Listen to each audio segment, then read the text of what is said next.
अस्सलाम वालेकुम viewers, welcome to exploring पांडा। तो आज हम बायोलॉजी क्लास फर्स्ट ईयर की सीरीज़ को ही कंटिन्यू रखते हुए डिजीज़ कंट्रोल जो चैप्टर नंबर 1 का टॉपिक है उसको स्टडी करते हैं।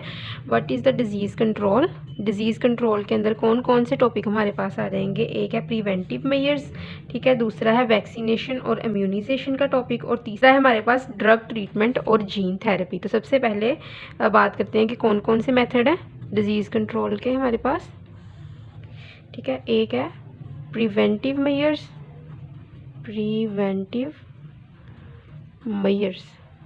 ठीक है। दूसरा मेथड कौन सा है हमारे पास, वैक्सीनेशन एंड इम्यूनाइजेशन, ठीक है। एट द एंड कौन सा मेथड है हमारे पास, drug treatment and gene therapy, drug treatment and gene therapy. Clear. तो वन बाय वन अब अपने टॉपिक्स को स्टडी करते हैं। तो सबसे पहले हम बात करते हैं प्रिवेंटिव मेजर की। प्रिवेंटिव मेजर, कौन कौन से प्रिवेंटिव मेजर्स होते हैं बायोलॉजी में। बायोलॉजिकल साइंस ना जो हमें इंफॉर्मेशन प्रोवाइड करती है किस चीज़ के बारे में, ऐसे एजेंट्स जो डिजीज़ काज करते हैं, तो it provide us information about the causative agent of the disease. तो कौन कौन से डिजीज़ काजिंग एजेंट है उसकी ये इंफॉर्मेशन हमें प्रोवाइड करती है, ठीक है, काजिंग एजेंट्स। तो ये इस चीज़ के इंफॉर्मेशन भी प्रोवाइड करती है किस तरह जो ये जर्म्स होते हैं जो डिजीज़ काज करते हैं वो एक पर्सन से दूसरे पर्सन के अंदर ट्रांसमिट होते हैं, ठीक है। इनकी ट्रांसमिशन के बारे में भी जो बायोलॉजिकल साइंस है हमें इंफॉर्मेशन प्रोवाइड करती है। जिस तरह के हमारे पास एग्जांपल के दो हैं, एक एड्स की है और दूसरी है हेपेटाइटिस की, ठीक है। AIDS and second is hepatitis. तो एड्स का हमें पता है, एड्स को कहते हैं अक्वायर्ड इम्यूनो डेफिशिएंसी सिंड्रोम।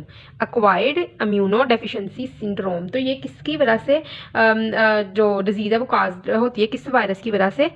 वो वायरस होता है HIV वायरस, जिसको हम कहते हैं ह्यूमन इम्यूनो डेफिशिएंसी वायरस की वजह से ये डिजीज़ फैलती है, ठीक है। ये वायरस किस तरह फैलता है, ये वायरस फैलता है थ्रू फ्री सेक्शुअल कॉन्टैक्ट्स, ठीक है। फ्री सेक्सुअल कॉन्टैक्ट से ये वायरस फैलता है। उसके अलावा ये जो ब्लड की ट्रांसफ्यूजन से फैलता है, जिसको हम कहते हैं कि ब्लड की जो एक बॉडी से दूसरी बॉडी के अंदर ब्लड के ट्रांसफ़र होने से फैलता है, ठीक है। या फिर कंटेमिनेटेड सिरिंज के इस्तेमाल से ये फैलता है कि ऐसी पर्सन जिसको ये बीमारी हो उसकी यूज़ की हुई सिरिंज दूसरे पर्सन के इंजेक्शन लगाने में इस्तेमाल की जाए, तो उससे भी ये वायरस फैलता है थ्रू कंटेमिनेटेड सिरिंजेस, ठीक है। सिरिंजेस के अलावा कुछ सर्जिकल इंस्ट्रूमेंट जो कंटेमिनेट हो जाते हैं उनसे भी ये वायरस फैलेगा, ठीक है। तो ये डिजीज़ जो होती है ना, ये क्या है, जो HIV की डिजीज़ है से फैलने वाली डिजीज़ एड्स जो है, ये क्या है, ये है इनक्योरेबल, इसका कोई इलाज नहीं है, ठीक है। तो इसके बाद क्या है कि डॉक्टर जस्ट एडवाइस करते हैं कुछ एहतियाती तदाबीर, कुछ प्रिकॉशनरी मेजर्स देते हैं डॉक्टर्स, ठीक है ना, जिससे इस डिजीज़ से बचा जा सके और इस वायरस से बचा जा सके कि ये हमारी बॉडी के अंदर इंटर हो सके, ठीक है। तो नेक्स्ट हमारे पास क्या है, हमारे पास है हेपेटाइटिस। हेपेटाइटिस की बीमारी किससे फैलती है, H वायरस से, जिसको हम कहते हैं कि ये क्या है, हमारे पास हेपेटाइटिस वायरस है। ये किस तरह फैलता है, ये भी कंटेमिनेटेड सिरिंज के जरिए जब ब्लड ट्रांसफ्यूजन होती है उससे ये फैलेगा। It is also separate from the contaminated syringes से ये वायरस फैलता है। उसके अलावा कंटेमिनेटेड सिरिंजेस के अलावा सर्जिकल इंस्ट्रूमेंट से ये वायरस फैलता है। इसीलिए डॉक्टर्स एडवाइस करते हैं कि इस वायरस से बचने के लिए प्रिकॉशनरी मेजर्स को जो है डॉक्टर्स वो एडवाइस करते हैं, सीवरल प्रिकॉशनरी मेजर्स के बारे में एडवाइस कर देते हैं डॉक्टर, ताकि इस वायरस को बॉडी के अंदर इंटर होने से बचाया जा सके।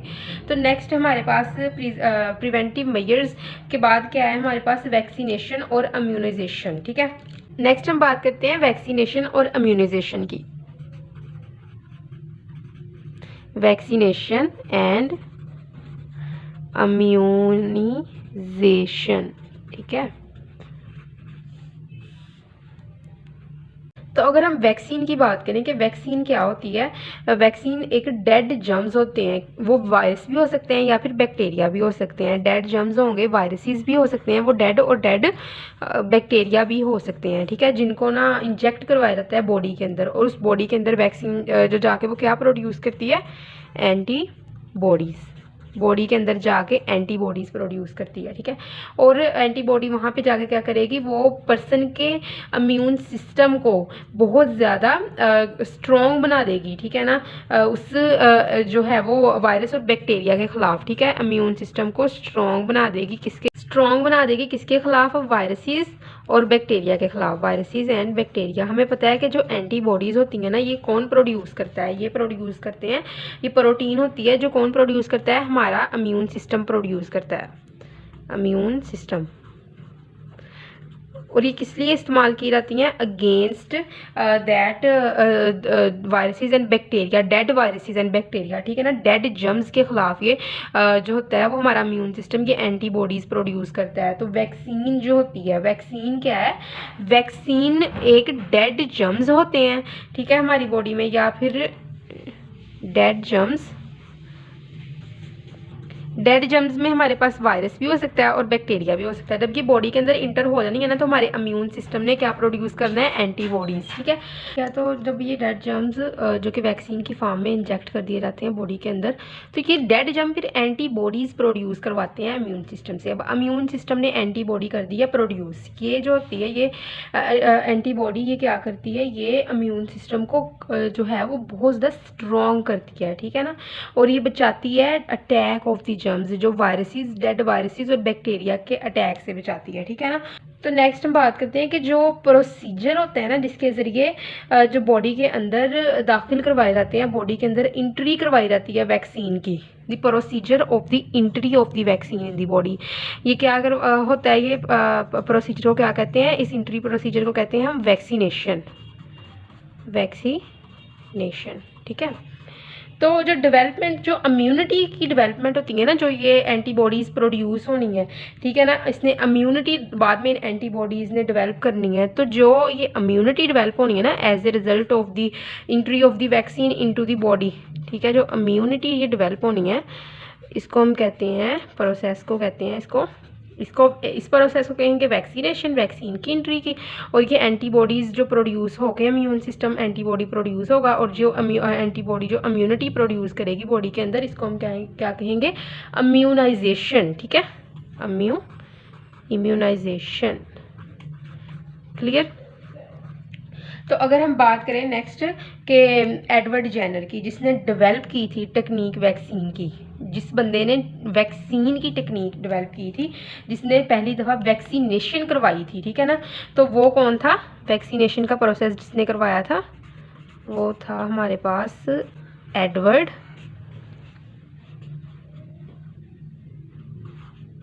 जेनर, ठीक है।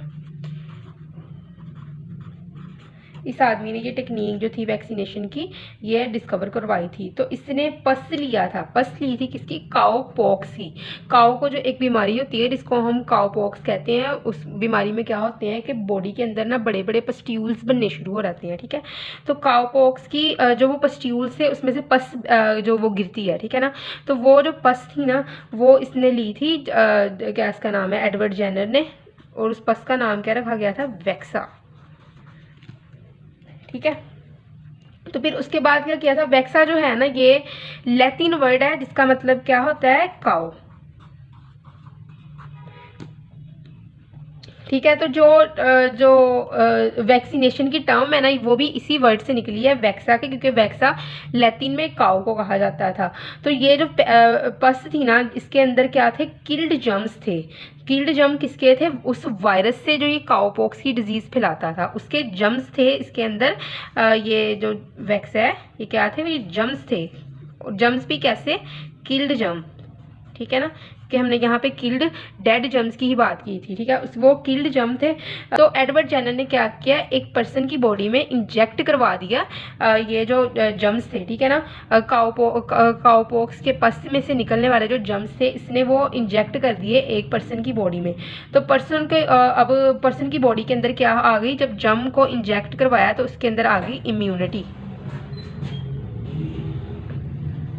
तो इम्यूनिटी आ गई उसकी बॉडी के अंदर, पर्सन की बॉडी के अंदर। अब क्या होगा कि ये इम्यून हो गया, इसकी बॉडी जो थी वो इम्यून हो गई लाइव वायरसेस के अटैक से। अब कोई भी अगर लाइव वायरस भी बॉडी के अंदर इंटर करेगा ना, तो क्या होगा कि उस बॉडी का इम्यून सिस्टम, जो एंटीबॉडीज़ ये प्रोड्यूस हुई होंगी ना इम्यून सिस्टम से, ये उस वायरस के जो एजेंट्स हैं, उस जो जर्म्स होंगे उसको किल कर देंगे, ठीक है ना। तो जिसकी वजह से जो बॉडी होती है ना, वो पूरी ज़िंदगी के लिए उस डिजीज़ के, जिसके वायरस डेड वायरस ऐड करवाए गए थे ना, उस डिजीज़ के ख़िलाफ़ बॉडी सारी ज़िंदगी के लिए इम्यून हो जाती है, ठीक है। तो बहुत सी डिजीज़ जिस तरह के हमारे पास है पोलियो, ठीक है, उसके बाद है हमारे पास वोपिंग कफ, वोपिंग कफ की डिजीज़, और उसके अलावा हमारे पास डिजीज़ मीज़ल्स की, मीज़ल्स, मम्प्स, ये तमाम चीज़ें जो हैं, ये तमाम जो डिजीज़ हैं हमारे पास, इनको कंट्रोल किया जाता है किससे? वैक्सीनेशन की हेल्प से इनको कंट्रोल किया जा सकता है, ठीक है। तो वैक्सीन ने टोटली स्मॉल पॉक्स की डिजीज़ का खात्मा कर दिया, और साइंटिस्ट अब दूसरी डिजीज़ के खिलाफ भी वैक्सीन ढूंढ रहे हैं, जिस तरह के हमारे पास एड्स की डिजीज़ है, ठीक है। तो नेक्स्ट हम बात करते हैं ड्रग ट्रीटमेंट और जीन थेरेपी की। तो अब हम बात करते हैं drug treatment and gene therapy. Drug treatment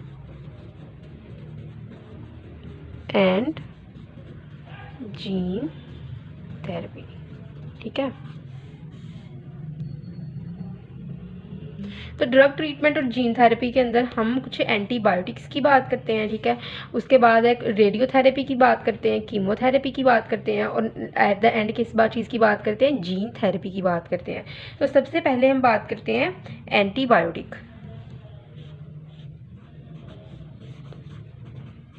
antibiotic,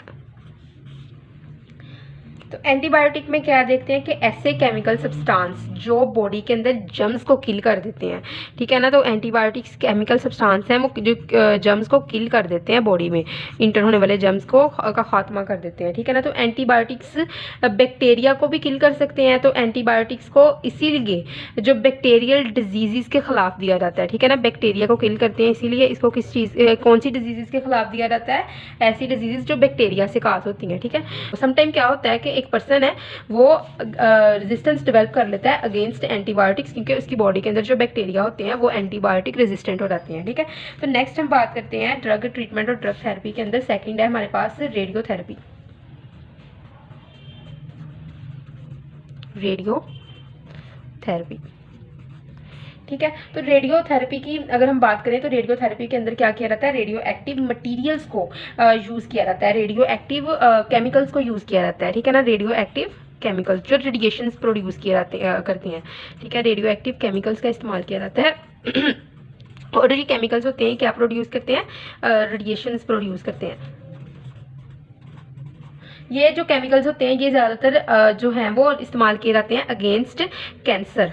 ये रेडिएशंस जो रेडियो एक्टिव केमिकल से प्रोड्यूस होने वाली रेडिएशंस हैं, किनके खिलाफ की जाती हैं इस्तेमाल? कैंसरस सेल के खिलाफ की जाती है, कैंसरस सेल्स, ठीक है। तो ये जो रेडिएशंस होती हैं ये कैंसरस सेल्स में से गुजारी जाती हैं रेगुलर इंटरवल्स में, ठीक है ना। बार वक्फे से इसको कैंसरस सेल में से गुजारा जाएगा और ये डिस्ट्रॉय कर देते हैं कैंसरस सेल्स को, ठीक है ना। मैनी सेंटर्स जो हैं कैंसर रेडियोथेरेपी के ये जो है इंडिया और पाकिस्तान में पाए जाते हैं, ठीक है। तो उसके बाद हम बात करते हैं कीमोथेरेपी की।